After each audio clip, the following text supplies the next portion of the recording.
You're in the Business Insurance Zone with me, Steve Savant, national financial columnist and money color commentator. This week on The Biz, our premium financing series. And on today's show, the advantages of outside collateral and premium financing with Bruce Haydu. And in the second segment, Rick Veit. When it comes to life insurance, annuities, long-term care, disability, or group pension plans, we're the news you can use. Well, welcome everyone to the Business Insurance Zone. I'm your host, Steve Savant, and we're broadcasting live to a nationwide audience of financial advisors right here in Fountain Hills, Arizona, home of America's largest fountain. And here we are, day 2 in premium financing with Bruce Haydu. Hey, Bruce. Thank you, Steve. Welcome back. Bruce is a certified financial planner and a nationally recognized expert in premium financing. And I have to say, my understanding of premium financing from 1998 all the way through 2008, that 10-year swath, what I played in it, I had a really death benefit oriented thinking. I also had, I need to make sure that my client's timeline is short, so substandard and impaired risk seem to be the way to go. But you have completely blown this model in my mind. And if you missed yesterday's show, I want you to hop out to thebiz.tv, look at Monday's show, because you're going to see some of the things we talked about, and we're going to start unpacking this all this week. Let's get into it, because I thought you said one thing yesterday that I know people are thinking about right now, which is, wow, when I pay this out of my own pocket, I have to worry about my gift tax, annual gift tax issues and so forth. But if I use premium financing the way your model calls for it, that isn't in the same realm. It's not subject to that. Is that what I heard yesterday? Yes, and this is for permanent purposes, so let's make that clear.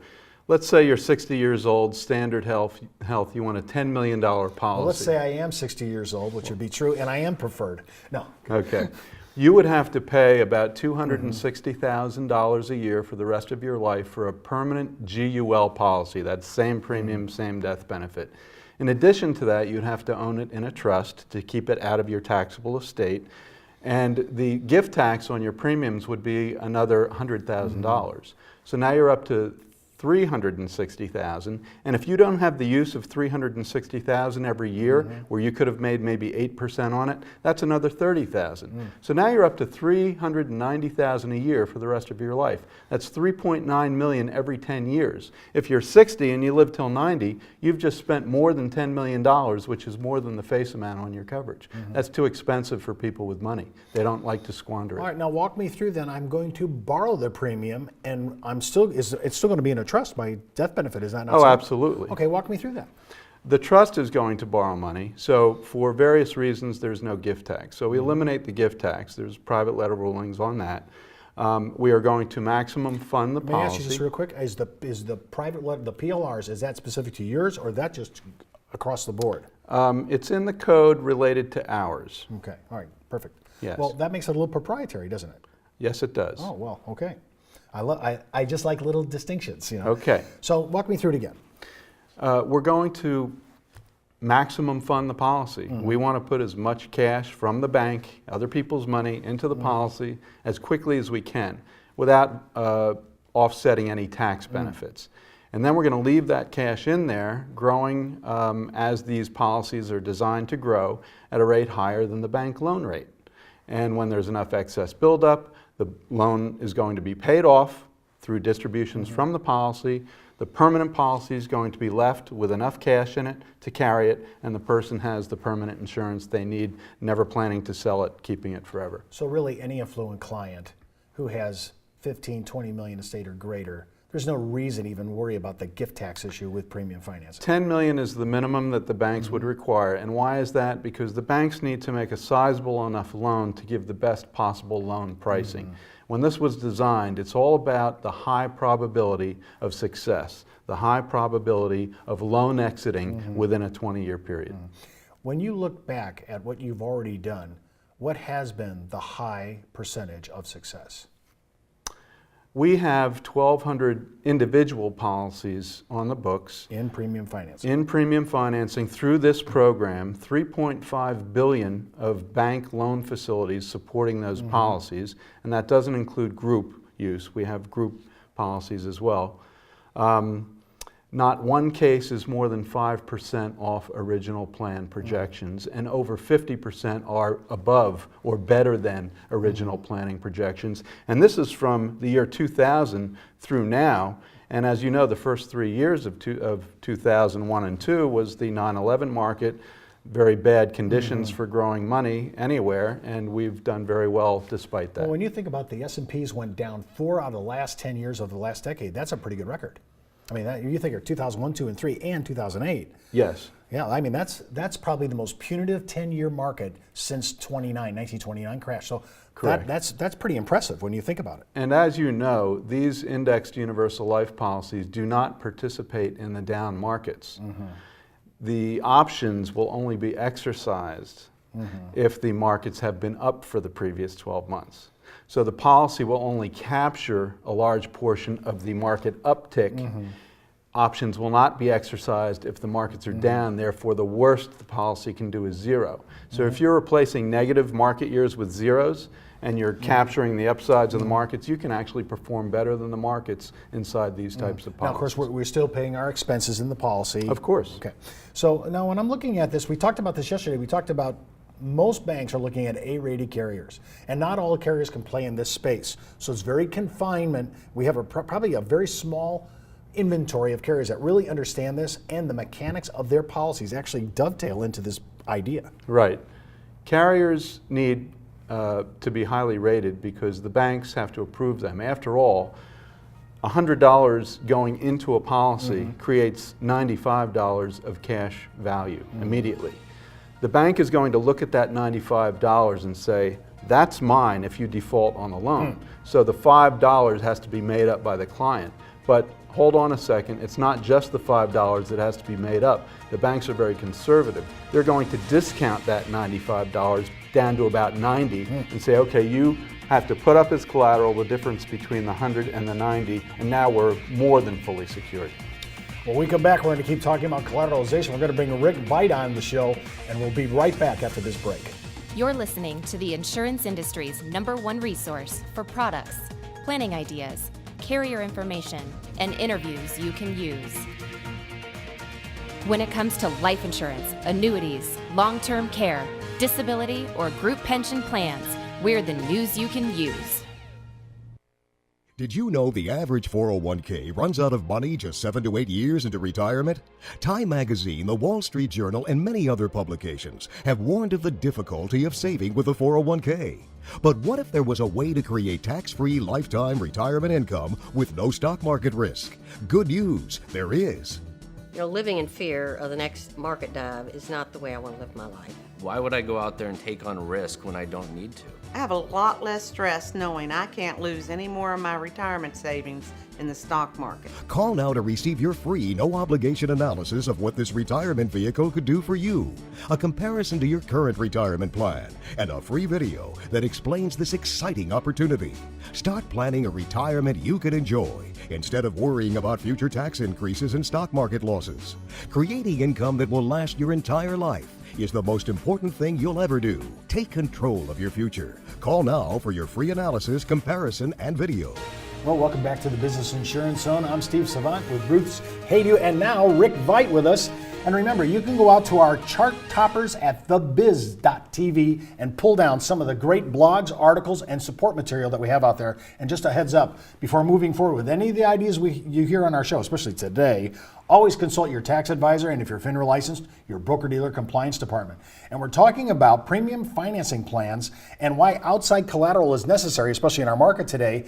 And we're now moving back into, I feel like I'm returning from it. You know, both of you, Bruce, Rick, seems like we're returning to premium financing. It was out kind of off the table and kind of taboo for a bit. Now the banks are back in big time, right? And you're telling me, hey, there's people, they understand the mechanics of these contracts. And again, just a heads up, we're not using any securities on any of the deals that we're talking about. Correct. Is that correct? Yes. So it's all fixed, indexed, universal life. That's correct. Okay. Now, when we're talking about this, Rick, you know, you're an attorney, and when I have an attorney on the show, I always become more compliant in my questions. I've noticed I'm a little bit sweeter about how I approach things. But I want to talk about when we're talking about outside collateral and the necessity for it. I think of all the people that are wealthy that are really big in real estate, and they may have illiquid issues. So that's the first thing I need to overcome. And once I get past that, have you found that liquidity is pretty much okay? I mean, the wealthy have tremendous liquidity. For the most part, the majority do. Some of them may not realize it, but once they sit down and focus on the issue with their advisors, their accountant or lawyer, they actually find the pockets of liquidity that they might need to move forward with this. And I just want to mention that, you know, the banks, as Bruce said yesterday, the banks really want to play in this space because it's a very secure loan, mostly all cash that secures the loans. They're willing to give certain concessions, but in return for not having to pay that interest every year, they want to be secure in the amount of collateral that's posted. And that's really the primary reason why you've got the policy, cash, plus something from the client's pocket. There has to be some skin in the game because the bank has given certain concessions, and the biggest one is not having to pay that annual interest. So the underwriting might be similar to a mortgage or a loan on a commercial building or something. Yes, we've got that asset, but we want to make sure, Mr. Client or Mrs. Client, that you can come up with collateral for those years that it's needed. So we want to see some level of liquidity in your estate. And once in a while, we get a very wealthy person who shows minimal or no liquidity, and we have had some trouble getting them the loan for that, but it's unusual. Now, are you rolling the interest? Did I get that, what you just said? Yes. Okay, let's talk about that for a second. So I have collateral, and it's my understanding that if I have the more collateral and the more liquid it is and quality asset, my cost to borrow may actually go down. Is that correct? Absolutely. Yes. Yeah. Okay, so there's a correlation. But if I'm hearing you correctly, I'm now, once I post it, I'm not actually even paying interest because the collateral is strong enough if there's any policy deficit, if that's what I'm understanding. Is that correct? Absolutely. Yes. That's correct. Well, we'll talk from an attorney's point of view. What is the attorney sitting across the table from you? What is his questions on these issues? Because, you know, he's trying to be the fiduciary defender of his client's, estate. He's hearing you talking about making loans, monster loans. How do you satisfy his thinking? If I were a client's advisor, I would be primarily concerned with what bank am I working with? What are their terms? Are those terms acceptable to my client? Is there small print hidden in there someplace that could come back to bite my client in the future? And fortunately, our banks have been doing this for a while, and they're very open with their documentation. They go through it very carefully with the attorney.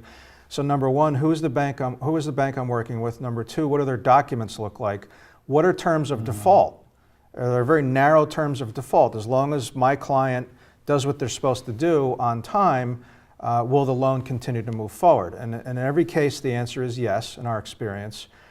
And then my concern would be, how does my client terminate this loan? And based on our research, we've been the only program that's had those two loan exit strategies, both a lifetime, which we strive to accomplish, and certainly in the event of premature death. So if the attorney knows what the terms are, the quality of the bank, the quality of the collateral, and what are the terms of default, and what are the terms of terminating the bank loan, that's pretty much 90% of what most of them are focusing on, and we have answers to all of those questions. Do you think banks, are we talking big name banks, or are we talking small local banks? Who's playing in this market now, institutionally? Brand name international banks. You've heard the names of all of these banks. In addition to those brand name banks, which number around 10, there's a consortium of smaller banks that we use as a backup. Right now, when we talk about this, because I want to make sure all our audience understands this, when a bank is pricing what they're going to charge the client, is LIBOR still the standard where we mark our actual profit or our margin? Is that the basic standard? It is with our program, and then they add their own margin on top of the 12-month LIBOR. In your mind, what do you think is the average? I know there's different cases, but what do you think the average over LIBOR? Because LIBOR is actually pretty low. So above the line, what's the average charge right now, would you say? It depends on the size of the case. The larger the case, the larger the loan, the more room there is for negotiation, especially if it's a group case where you're financing many policies under one loan. But it can be anywhere from 1.25 to 175 over the 12-month LIBOR. Well, those numbers seem to be achievable when you're putting it against the arbitrage of indexed universal life policies. I mean, so collateralization is really where we want to go if we can do it. The more collateral, my cost to do business will be low. A group case, even better. I love that. Remember, you can watch this show and all our shows this week on premium financing just by clicking the red on-demand video button right on the show's homepage, thebiz.tv. Well, that's the buzz on the biz for today. Get in the zone, the business insurance zone. You're listening to the insurance industry's #1 resource for products, planning ideas, carrier information, and interviews you can use. When it comes to life insurance, annuities, long-term care, disability, or group pension plans, we're the news you can use.